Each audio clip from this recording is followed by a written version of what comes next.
Hagar, the woman God saw. Introduction. In the annals of history and faith, few figures embody resilience, struggle, and divine intervention quite like Hagar. Her story, spanning both the biblical and Islamic traditions, is a powerful testament to the human spirit and the unwavering compassion of the divine.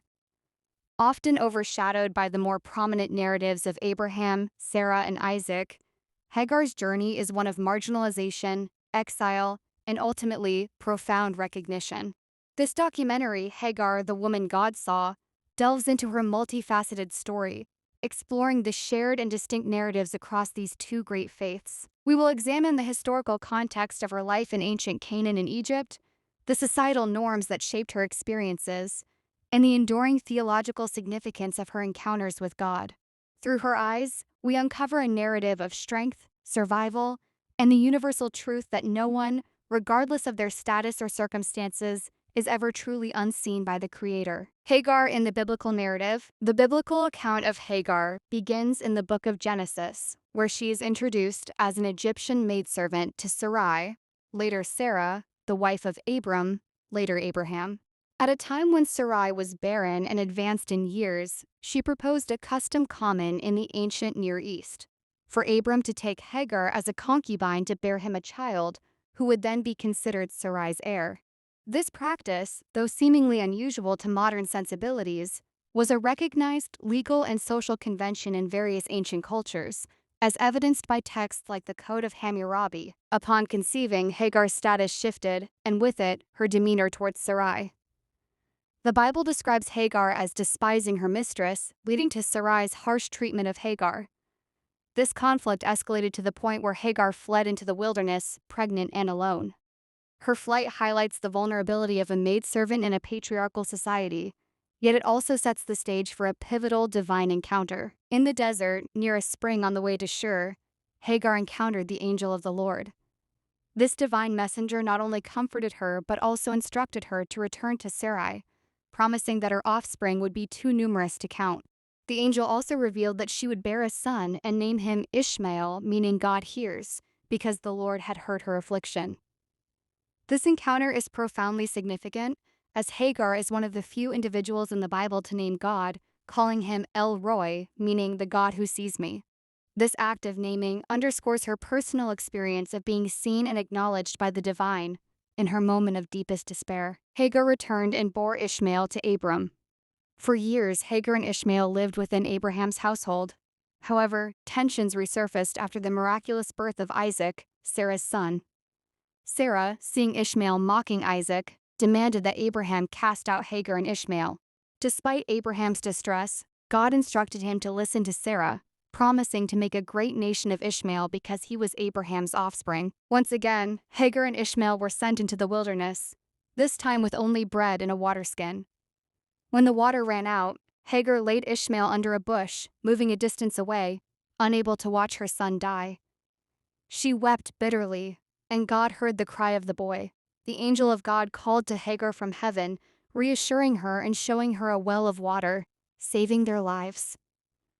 This second divine intervention reaffirms God's covenant with Hagar and Ishmael, demonstrating his care for the marginalized and outcast. Hagar in the Islamic tradition. In the Islamic tradition, Hagar, known as Hajar, holds an equally revered and pivotal position, particularly in the narratives surrounding the origins of the Kaaba and the rituals of Hajj.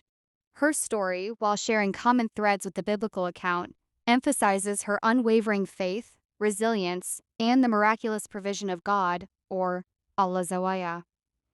Here, Hajar is depicted as the wife of Prophet Ibrahim, or Abraham, and the mother of Prophet Ismail, or Ishmael. The most significant part of Hajar's story in Islam revolves around her being left by Ibrahim in the desolate valley of Mecca by divine command.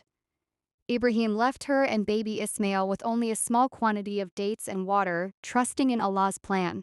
Hajar, upon realizing Ibrahim's intention to leave them in such a barren place, asked if this was by Allah's command.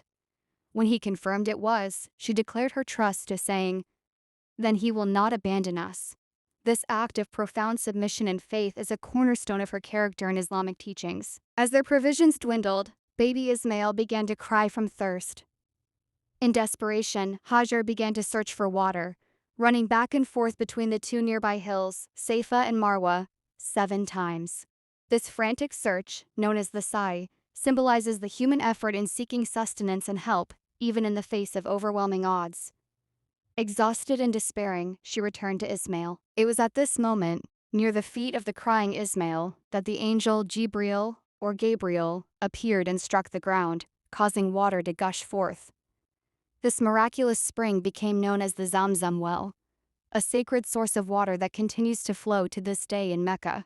The appearance of Zamzam not only saved Hajar and Ismail, but also attracted nomadic tribes to settle in the valley, eventually leading to the establishment of the city of Mecca and the construction of the Kaaba by Ibrahim and Ismail. Hajar's perseverance and faith in Allah's provision are central themes.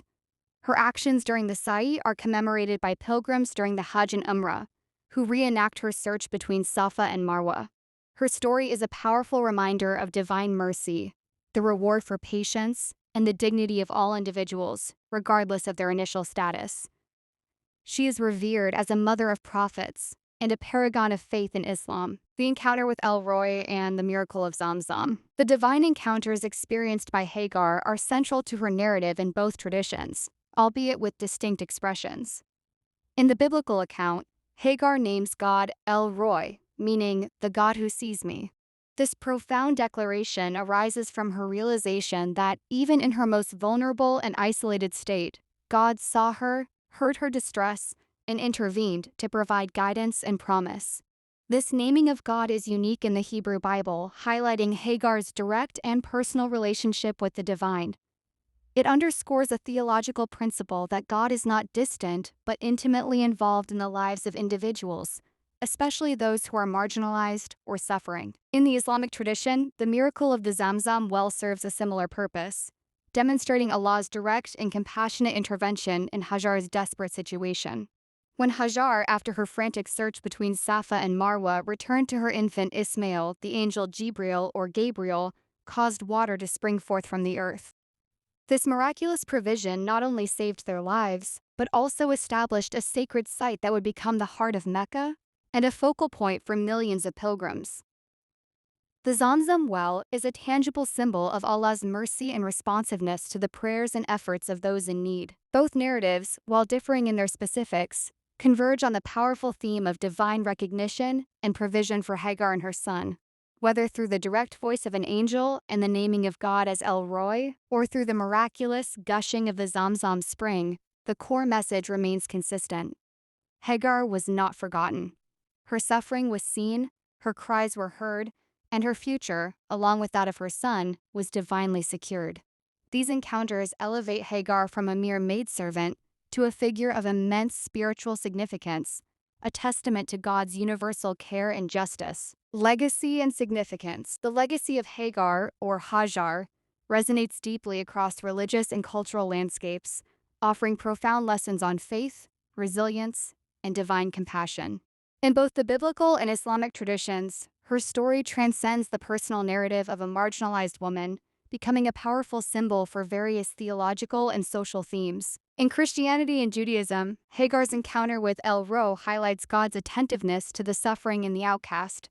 Her story is often interpreted as a testament to God's universal care, extending beyond chosen covenants to those who are seemingly outside the primary narrative. She represents the dignity of the marginalized and the promise of divine intervention, even in the most desperate circumstances. The narrative of Ishmael, her son, becoming a great nation also underscores God's broader plan for humanity. In Islam, Hajar is revered as a foundational figure whose actions are eternally commemorated in the rituals of Hajj. Her unwavering trust in Allah, her tireless search for water, and the miraculous appearance of Zamzam are central to the spiritual journey of millions. She is seen as a model of patience, perseverance, and absolute reliance on God. The Sa'i between Safa and Marwa, performed by pilgrims, is a direct reenactment of her struggle and faith, making her story a living tradition that continues to inspire and guide believers. Beyond religious texts, Hagar's narrative has found resonance in feminist theology and postcolonial studies, where she is often viewed as a symbol of the oppressed, the immigrant, and the voiceless. Her story challenges traditional patriarchal interpretations and highlights the strength and agency of women in adverse situations. The recognition she receives from God, despite her societal status, offers a powerful message of hope and validation for those who feel unseen or unheard. Thus, Hagar's enduring significance lies in her universal appeal as a figure of strength, faith, and divine care. Her journey from a marginalized maidservant to a mother of nations whose cries were heard and whose struggles were seen by God continues to inspire and challenge believers and thinkers across the globe, reminding humanity of the boundless nature of divine mercy and justice. Conclusion: Hagar's story, whether viewed through the lens of the biblical narrative or the Islamic tradition, is a profound testament to the power of faith, resilience, and the universal nature of divine compassion.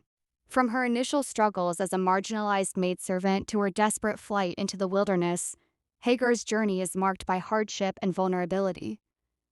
Yet it is precisely in these moments of despair that she experiences the most profound encounters with the divine. In both traditions, Hagar is not merely a passive figure, but an active participant in her destiny, whose cries are heard and whose struggles are seen.